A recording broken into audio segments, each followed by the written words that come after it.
masa depan pasti mongko muni kerja di masa depan kerjane dientekke nggih duit basan tekan masa depane sing ketemu malah mati. Akhirnya duitnya ora dinikmati sing nikmati anak.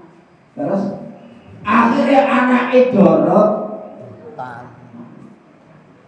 sing luru nang donya oleh ra nikmati basa nang akhirat karo anake rebutan tambah iki akeh kasus kaya ini Pak. Isu-isu lu duit terus tuku tegal sawah puter terus pikirannya karo terogoni der mati terus sifat mati duit dirahkan mangan mergo kelingan sawahe kancane digol duit ora dinikmati tek terus mukune nggih mukoni sawah ini mesan bahasan masa depan mati tekor der urung bisa menikmati hasil anak ditinggal bondo rebutan nah akhirat urung bisa krungu kabar bondo nang donya dadi fitnah dadi tambah sengsara ana barang kaya ngono enten boten Pak wonge teko ora mongko Pak Bu nek jenengan niku nang donya isih urip niku isone mengkur ngamal ning ora bisa menikmati ngamal niki ngamal saleh maksudipun tapi nek wis nang akhirat jenengan wis ra iso ngamal ning genti menikmati mila wong urip niku iso ngamal salat, iso ndherus Quran, iso nglakoni ibadah ning ra weruh fadilahe, ra weruh ganjarane. Terus ning iso ngamal. Tapi nek wong mati wis ra iso ngamal, wis ra iso maca Quran, wis ra iso ibadah ning weruh ganjaran. Mila nek jenengan kepengin weruh ganjaran maca Quran yo mati yo besok. Terus gua tak kirimi Fatihah mau ganjaran lewat terus gitu mongko Pak Bu nek wong mati niku luwih genah dari wong urip linggateki keluarga mergo wis alam arwah. Nek jenengan dadi wong tuwa siki anak mencar nang Sumatera, nang Jakarta, nang Bandung kepriyake anake ra pati ngerti nek ra di HP. Terus mergo adoh isih urip terus. Tapi nek jenengan iso wis mati Bu, iku anak kabeh nang Jakarta yo genah, nang Bandung yo genah, nang Sumatera yo genah tanpa ada batas mergo nang alam jadi genah wong mati nyawan keluarga luwih genah daripada genah wong urip nyawang anake sing padha isih urip. Dadi tapi ini napa mboten wong mati genah banget nyawang anak-anake seduluri mergo wis nang alam kelakuan. Apa maning alame sing arwah kuwi nang kono wis bebas kuwi kena mati. Roh niku ana loro Bu. Ana sing slamet munggah nang Gusti Allah, nyudup nang langit-langit sapitu niku disalami para malaikat niku, roh niku slamet bisa sowan nang Gusti Allah. Ning ana roh sing ora bisa munggah nang langit ketolak mergo ora ngerti dalane balik.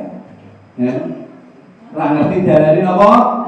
Balik akhirnya roh-roh niku kunjara nang alam barzah ora munggah mergo ora ngerti dalane napa sing iso ngerti dalane balik ketika munggah dijabut ambune wangi ketika munggah nang langit sak disalami malaikat munggah maneh disalami malaikat munggah maneh disalami malaikat tembus tekan langit itu sehingga bisa mari sowan nang ngarsanipun Allah Subhanahu wa taala. Niku wong iman, wangi gandane bentuke cahaya ketika munggah nang langit salami malaikat padha nyambut terus nembus nang sapitu sehingga bisa kembali sowan nang ngarsanipun Allah Subhanahu. Tapi sing ra iman niku gondone bacin muwunge ireng nang langit ketolak ora iso salam akhire kumpul karo kancane nang alam barzakh ngenteni dina ki. Mila nang kene maknane Bu, wong sing marai ngaji karo bapakne niku mulya sing marai ngaji. Rungokke niki. Wong tuwa dhewe ana papat. Wong tuwa sing dadekake awake dhewe ana jasmani, bapak mama, terus wong tuwa maratuwa sing dadekake awake dhewe kepenak, terus iki kepenak ora Pak Bu, nomor tuwa. Heh. Mergo tuwa dadi kepenak ora Pak? Nggih. Nggih to. Wong tuwa wong tuwa guru sarengat, terus wong tuwa guru hakikat niku wong tuwa papat. Terus lah nek wong tuwa awake dhewe jasmani sing dadekake balik nang bumi. Terus mergo jasmani niku isyarat karo bumi. Dadi nek wong tuwa jasmani sing dadekake awake dhewe medhun nang bumi, tapi wong tuwa ruhani bapak guru sing dadekake awake dhewe munggah nang langit. Terus sing dadekake munggah nang langit karo sing dadekake medhun nang bumi utawa ndi Pak?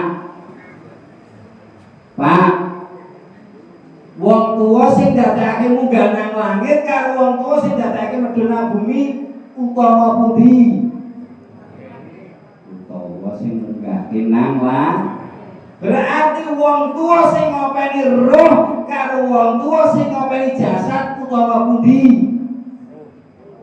Utawa wong tuwa sing ngopeni mergo roh bakal langgeng, jasad arep bos. Terus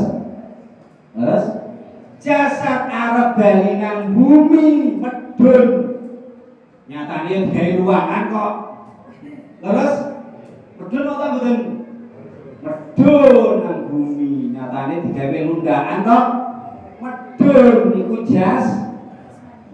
Tapi ruhani munggah. Nang lang dan sing arep langgeng niku mila wong tuwa sing utama wong tuwa boten wong tuwa jas. Nisbat Kanjeng Nabi Muhammad niku aburu wong tuwa nisbat Nabi Adam niku abul jasad. Kanjeng Nabi karo Kanjeng Nabi Adam mulya pundi Bu Pak? Kanjeng Nabi Muhammad karo Kanjeng Nabi Adam niku mulya pundi? Kanjeng Nabi Muhammad. Krana Kanjeng Nabi Muhammad niku kabur roh. Bapake napa? Roh. Nek Kanjeng Nabi Adam niku abul jas. Terus aku roh sing arep langgeng, aku jasad sing arep balik nang bumi arep bos. Berarti nek wong tuwa dhewe karo guru mulyake penting pundi? Senajan kabeh ya kudu dimul. Soale sing iki bab ngaji, bab ngelmu, wong tuwa sing cok dhewe kliru kepriye? Karo wong tuwane gemati ning karo pakiyane ra gemati. Ana ora? Ana ora? Karo sing marai ngaji ra tau digatekke karo bapakne malah gatekke. Terus padahal kiai niku abur roh. Bapakne abul. Terus nek karo wong tuane bola-bali ziarah, nek karo kiai ra tau ziarah, ana apa ora? Wong iki teko ora kira-kira.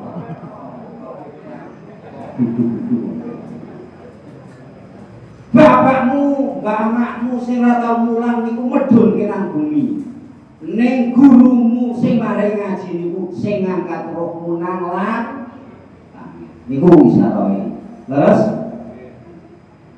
senajan kudu dibekteni kabeh. Terus ya kuwi wong tuwa papat, bapak, mama, mbok, bapak mertua, terus guru sarengat, guru hakikat, terus nek jenengan urung duwe guru hakikat wajib guru hakikat.